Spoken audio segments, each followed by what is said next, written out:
Hello future officers. तो हम daily यहाँ पे टॉप 10 क्वेश्चंस लगा रहे हैं जिसके अच्छे खासे चांसेस है आपके यूपीएससी प्रीलिम्स 2026 में आने के। इसलिए ये वीडियो आपके लिए बहुत ज़्यादा इंपॉर्टेंट हो जाती है क्योंकि आई डोंट सी कि अभी तक ऐसी कोई वीडियोस या ऐसी कोई सीरीज़ यहाँ पे स्टार्ट हुई है। पहले भी हमने ये सीरीज़ लगाई थी और उसमें से भी प्रीलिम्स में क्वेश्चंस आए हैं अच्छे खासे, राइट। इसलिए मैं सिर्फ यही बोलूँगी किसी भी एस्पिरेंट को जो ये सीरीज़ देख रहा है इसको बिल्कुल भी मिस मत करना। डेली 10 से 15 मिनट से अगर आपका कोई क्वेश्चन यहाँ पे सॉल्व हो रहा है, आपके प्रीलिम्स में अच्छे मार्क्स आपको आ रहे हैं, तो उसमें क्या लॉस है, right. And it is absolutely free from my side to every aspirant. ठीक है, तो चलो फटाफट से देखते हैं आज की हमारा टॉपिक क्या है, आज के टॉप 10 क्वेश्चंस क्या है। उससे पहले एक पॉजिटिव चीज से हम यहाँ पे स्टार्ट करते हैं, दैट इज जो हर इंसान यहाँ पे फेस करता है। ठीक है, delayed success is still success. ठीक है, अब इसका सिंपल सा मीनिंग यही है कि आज आप अपने दोस्तों से मिलते हो, आपके फैमिली फ्रेंड्स कजन्स मोस्टली, उनसे मिलते हो तो बोलते हैं अरे यार ये तो डॉक्टर बन गया है, ये सीए बन गया है, ये इसका बिजनेस चल रहा है, ये चल रहा है, भाई इनको तो सक्सेस यहाँ पे मिल गई है और मैं अभी भी यहाँ पे एक लूप में फंसा हुआ हूँ यूपीएससी के या कंपटीशन एग्जाम्स के या फिगरिंग आउट समथिंग्स के, राइट। लेकिन एक चीज को ध्यान रखना, जब वो सक्सेस आपको मिलेगी ना, ठीक है, भले ही वो लेट है, वो उनसे भी ऊपर आपको मिलने वाली है। ठीक है, चाहे वो डिले हो रही है, चाहे वो थोड़ा और आपको टाइम दे रही है, थोड़ा और आपको परेशान कर रही है, लेकिन वो सक्सेस उससे भी बेहतर सक्सेस है गाइस। ठीक है, उससे भी आगे सक्सेस है वो। ठीक है, एक बार आप ऑफिसर बन जाओगे ना, तो यही जो दोस्त हैं, यही जो आपके रिलेटिव्स हैं, फ्रेंड्स हैं, कजन्स हैं, they will brag about you कि यार ये मेरा कजन है, ये मेरा दोस्त है, राइट। इसलिए डिले तो हो रहा है लेकिन थोड़ा सब्र रखो, डिले सक्सेस भी एक सक्सेस ही है और वो बेस्ट सक्सेस है। ठीक है, उनसे जिन लोगों से आप कंपेयर कर रहे हो उनसे तो बेहतर ही आपको मिलेगा, लेकिन डिले हो रही है। ठीक है, और ज़्यादा डिले नहीं करना है। ठीक है, मोस्टली मैं यही चाहती हूँ कि भाई ज़्यादा डिले ना हो एस्पिरेंट की यहाँ पे सक्सेस। ठीक है, यहाँ पे क्वालिटी कंटेंट पढ़ो, जो चीज़ पढ़नी चाहिए वही पढ़ो, एक्स्ट्रा मत पढ़ो। कोई फालतू के कोई भी कोचिंग वोचिंग के जो लालच होते हैं, इस चीज़ में ये कर लो वो कर लो, क्विक सक्सेस के पीछे मत पढ़ो। थोड़ा सा टाइम लगेगा, डिले होगा, लेकिन अच्छे से तरीके से पढ़ो, सोल पकड़ो उस सब्जेक्ट की और अच्छे से तरीके से उस चीज़ को 360 डिग्री तरीके से पढ़ डालो और बात वहीं पे ख़त्म होती है। ठीक है, तो डिले सक्सेस क्यों हो रही है, क्योंकि आप क्वालिटी तरीके से पढ़ रहे हो इसलिए डिले हो रही है। और ज़्यादा डिले कब होगी, जब आप क्वालिटी से ना पढ़ के शॉर्टकट पकड़ोगे। ठीक है, तो डिले करो, ज़्यादा डिले नहीं करना है, राइट। तो चलो फटाफट से स्टार्ट करते हैं आज की हमारा कलेश। ठीक है, तो कलेश क्या है, कलेश ये है, देखो भाई, अगर आप पंजाब की हालत की बात करें, देखिए फ्लडिंग्स वगैरह आपको देखने को मिली थी, बहुत ज़्यादा यहाँ पे कलेश देखने को मिले सेंटर और स्टेट रिलेशंस के ऊपर, कैसे centre state friction over funds relief.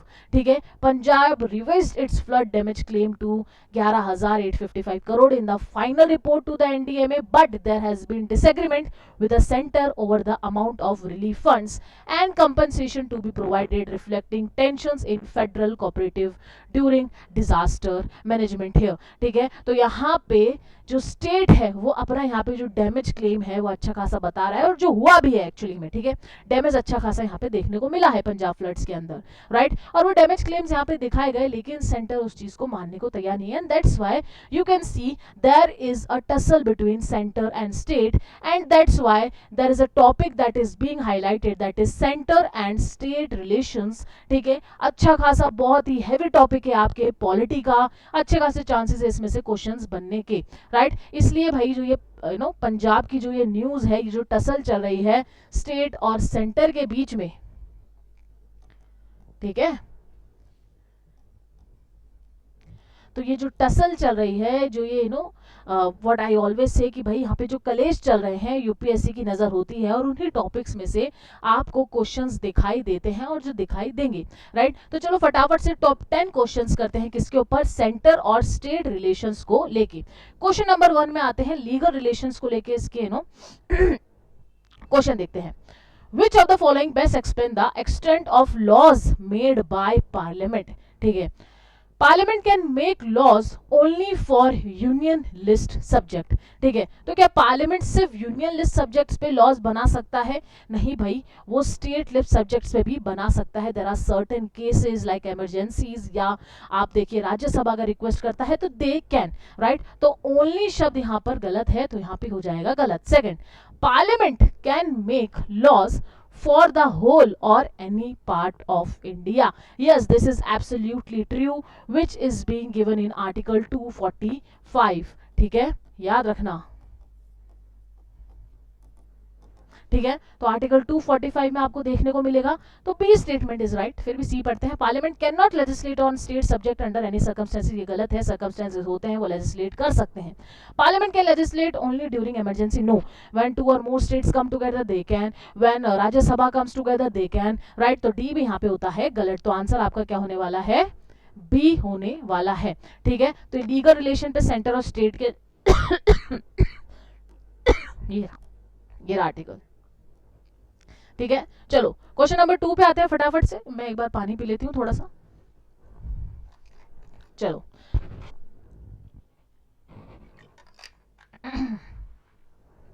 Health का भी ध्यान रखो guys, health is wealth, okay, it is true. Okay, consider the following statement regarding administrative relations, right? The union can give direction to states for compliance with parliamentary laws. Yes, it is actually true. Union can give directions, thus yes. तो first statement अगर सही है तो ये हम कर देते हैं incorrect, ठीक है। State can give direction to the union for implementation of state laws. No, this is a very easy question भाई। तो ये गया आपका आंसर यहाँ पे ए होने वाला है। Very easy questions guys, team थोड़ा इसको और अच्छा खासा, ये देखिए आर्टिकल याद रखना, आर्टिकल 256, ठीक है, बार बार हाईलाइट में आ रहा है ये। क्वेश्चन नंबर 3, ठीक है, क्वेश्चन नंबर 3 पे आते हैं। Which of the following taxes are levied by the union but collected and appropriated by state, ठीक है। इसमें एक बहुत ही अच्छी सी चीज मैं आपको दिखाना चाहती हूँ, बताना चाहती हूँ, ठीक है। अगर हम यहाँ पे टैक्सेस की बात करते हैं तो नॉर्मल क्या होता है, सेंटर टैक्सेस और स्टेट टैक्सेस होते हैं। सेंटर टैक्सेस का मतलब सिंपल सी बात देखो, यहाँ पे मैं बना देती हूँ क्विक चार्ट, ठीक है, ठीक है। अगर हम यहाँ पे क्या बात करते हैं, सेंटर के टैक्सेस की, ठीक है, तो यहाँ पे बिग टैक्सेस, ठीक है, तो वो यहाँ पे लेवाई भी सेंटर करेगा, ठीक है, जैसे कि इनकम टैक्स हो गए, कॉर्पोरेट टैक्स हो गए,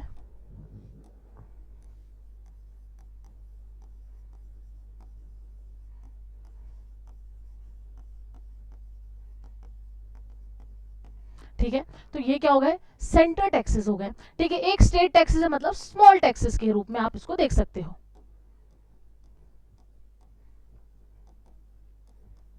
क्योंकि भाई बड़े बड़े टैक्सेस क्यों स्टेट को ले जाने देगा सेंटर, राइट। तो स्मॉल टैक्स जैसे कि स्टेट जीएसटी हो गया, एक्साइज ड्यूटी ऑन एल्कोहल हो गया, ठीक है।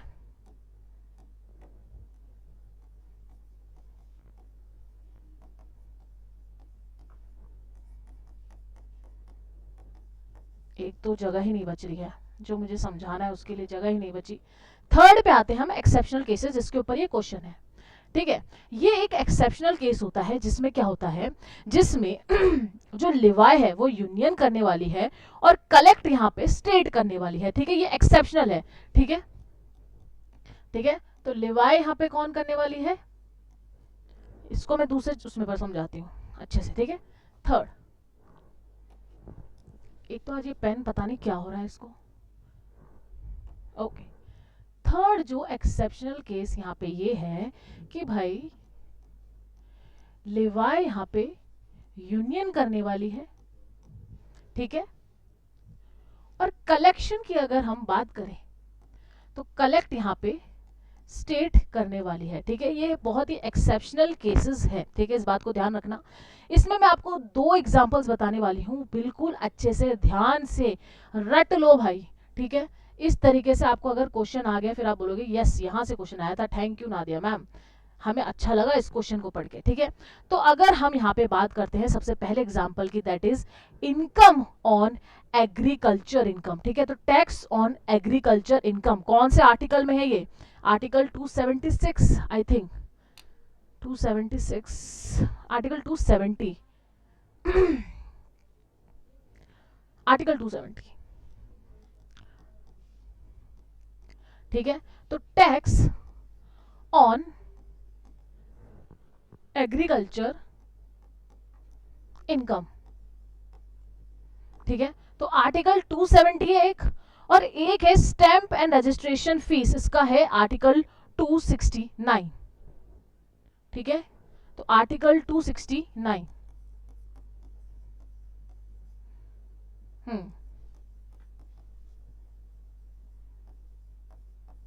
इतने सारे आर्टिकल्स हैं, मुझे भी सारे याद नहीं हो सकते, ठीक है। तो स्टैंप और रजिस्ट्रेशन फीस वगैरह जो होती है,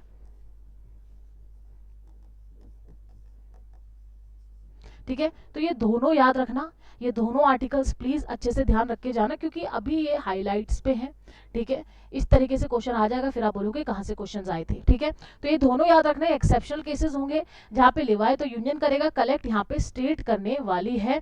आर्टिकल 270 और 269 इसके एग्जाम्पल है। ठीक है, अब फटाफट से क्वेश्चन पे आते हैं फाइनेंशियल रिलेशंस के ऊपर।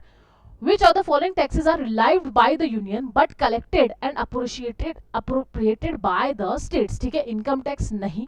ठीक है भाई, ये यूनियन का है। अब बी देखो, stamp duties on bills of exchange. ठीक है, तो अभी मैंने आपको यहाँ पे एग्जांपल बताया था। ठीक है, स्टैम्प ड्यूटी यहाँ पर आई थी, यस, तो यहाँ पे आपका स्टेटमेंट बी यहाँ पे करेक्ट होने वाला है। और देखो ये जो चीजें मैं आपको समझा रही हूँ, ये आपको वहाँ पे नहीं देखने को मिलेगी पीपीटी में, इसलिए मैं बोल रही हूँ कि सिर्फ पीपीटी का सारा मत देना कि भाई मैम ने पीपीटी भेज दी, बस पीपीटी पढ़ लिया। ठीक है, जब लेक्चर्स लेती हूँ तो ये सारी चीजें एक्स्ट्रा यहाँ पे बताई जाती है, जो बहुत ज्यादा इंपॉर्टेंट है आपके एग्जाम के लिए। ठीक है, तो ये आर्टिकल्स पढ़ के जाना, ये एक्सेप्शनल केस यहाँ पे थर्ड केस पढ़ के जाना। ठीक है, चलो 20 का आंसर है। क्वेश्चन नंबर 4 पे आते हैं। With reference to interstate river water dispute consider the following. Okay भाई, क्वेश्चन नंबर 4 पे आ जाते हैं। ओके, पार्लियामेंट में provide for education of dispute by the tribunal. हाँ भाई, ट्राइब्यूनल यहाँ पे बढ़ता है इंटरस्टेट डिस्प्यूट्स के अंदर। ठीक है, कौन सा आर्टिकल यहाँ पर होगा, anybody? 262, supreme court not allowed, right. चलो, supreme court jurisdiction is completely barred in such dispute, 262 article. ठीक है, तो भाई दोनों के दोनों स्टेटमेंट यहाँ पे सही है, तो फोर्थ का यहाँ पर होने वाला है आंसर सी। चलो फटाफट से क्विक करते हैं, बहुत ज्यादा टाइम लग रहा है। Question number 5, delegation of the function, which of the following is correct regarding delegation of executive function. ठीक है, delegation of executive function, union can delegate its executive power to state with consent. हाँ, this is actually true, और ये article 258 के अंदर आपको देखने को मिलने वाला है। ठीक है, कि भाई यूनियन क्या कर सकता है, डेलीगेट कर सकता है उसके executive power to the state with consent. ठीक है, तो ये इसका आंसर बिल्कुल ए है, बिल्कुल ही सिंपल है, लेकिन ये आर्टिकल बिल्कुल याद रखना। इस तरीके से आर्टिकल्स आ जाएंगे, फिर आप बोलोगे कि भाई कहाँ बताया था, भाई नादिया मैम ने बताया था। ठीक है, तो ये बता रही हूँ, प्लीज अच्छे से पढ़ लो। ठीक है, क्वेश्चन नंबर 6 पे आते हैं। All India service promote centre state relation. ठीक है, आप जा रहे हो ना ऑल इंडिया सर्विस के लिए ही पेपर दे रहे हो। ठीक है, तो सेंटर स्टेट रिलेशन यहाँ पे स्ट्रांग हो रहे हैं, यस हो रहे हैं। स्ट्रेंथ द स्टेट ऑटोनॉमी नहीं, creating a unified administrative structure, yes this is the correct answer. कि भाई यहाँ पे क्या हो रहा है, यूनिफाइड एडमिनिस्ट्रेटिव स्ट्रक्चर हो रहा है, एंड दैट्स वो क्या कर रहा है, सेंटर और स्टेट रिलेशन को यहाँ पे और ज्यादा मजबूती देता है। ऑल इंडिया सर्विसेज, IAS बनना है आपको, राइट। चलो क्वेश्चन नंबर 7 पे आते हैं। ग्रांट्स इन एड की यहाँ पे बात की जाती है। Grants in aid given by the union to states are provided under. ठीक है, तो किसके अंदर ये यहाँ पे प्रोवाइड किए गए हैं। अब देखो, ग्रांट्स इन एड का मतलब यही है, सिंपल सी बात है कि भाई स्टेट को कुछ स्पेसिफिक पर्पस के लिए एक्स्ट्रा पैसे चाहिए होते हैं, और उनको बोलते हैं ग्रांट्स इन एड्स। ठीक है, और उसको किस पे चार्ज किया जा सकता है, उसको चार्ज किया जाता है कंसोलिडेट फंड ऑफ इंडिया के ऊपर। किसके ऊपर, charge on consolidate fund of India.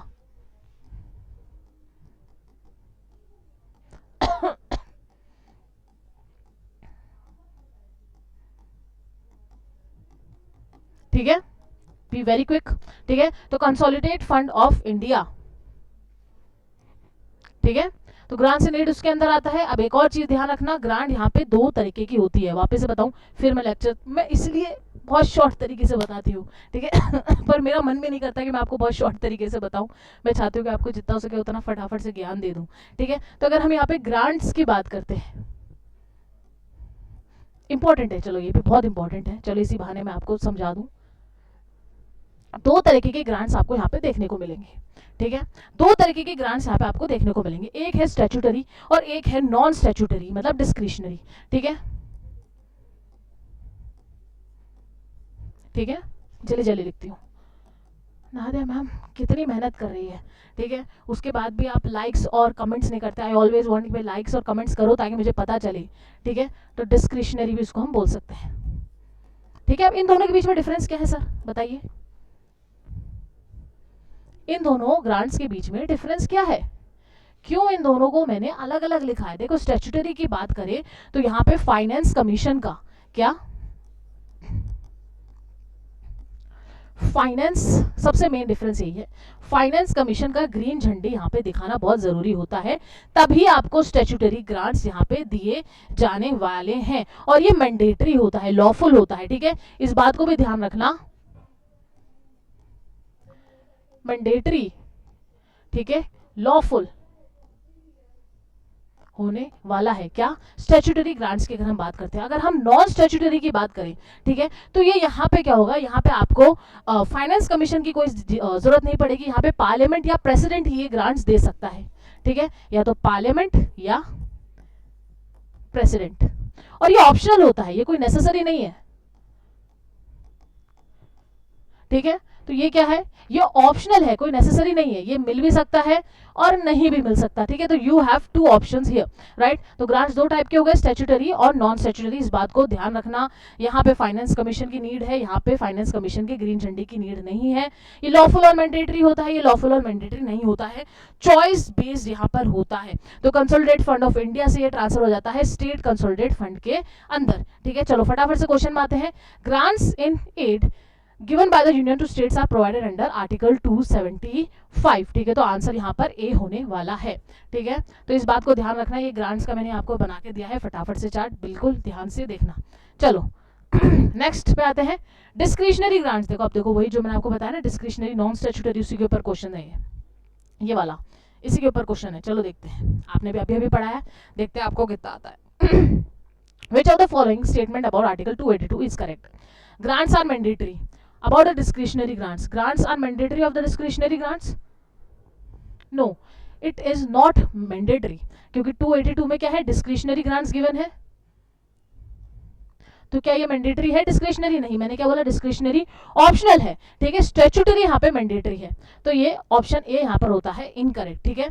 चलो ऑप्शन दूसरे पे जाते हैं। Grants are recommended by finance commission, नहीं, ये भी स्टैट्यूटरी में आता है, फाइनेंस कमीशन की हरी झंडी, ठीक है। देखो ध्यान से देख लो। Next, grants are discretionary in nature, discretionary मतलब ऑप्शनल है कि आप राइट भी कर सकते हो, आप रॉन्ग भी कर सकते हो। तो यहाँ पर आंसर आपका सी होने वाला है, grants are only for union territory नहीं, ठीक है। तो यहाँ पे आपका ऑप्शन क्या होने वाला है, सी होने वाला है, डिस्क्रिशनरी ग्रांट का। बहुत ही सही क्वेश्चन था ये, बहुत सही क्वेश्चन था। अगर आपको ग्रांट्स के दोनों टाइप्स पता है, दोनों टाइप्स के अगर आपको बेसिक डिफरेंस पता है, आप इजीली इस क्वेश्चन को यहाँ पे कर सकते हैं, जैसे कि हमने ये बनाया था ना चार्ट, बना लो भाई, ठीक है, पढ़ लो, ठीक है। क्वेश्चन नंबर 9 पे आते हैं फटाफट से। Centre control over state administration के ऊपर ये क्वेश्चन है। चलो, which of the following provision enables the union to assume greater control over the state, ठीक है। Union assuming the greater control over the state, ठीक है, ठीक है। तो आर्टिकल 256 वही कि भाई स्टेट को क्या कर रहा है, यूनियन का मानना है। तो आर्टिकल 256 में वो सही, ये गिवन है, तो 256 सही है, तो बी यहाँ पे जाता है, ठीक है।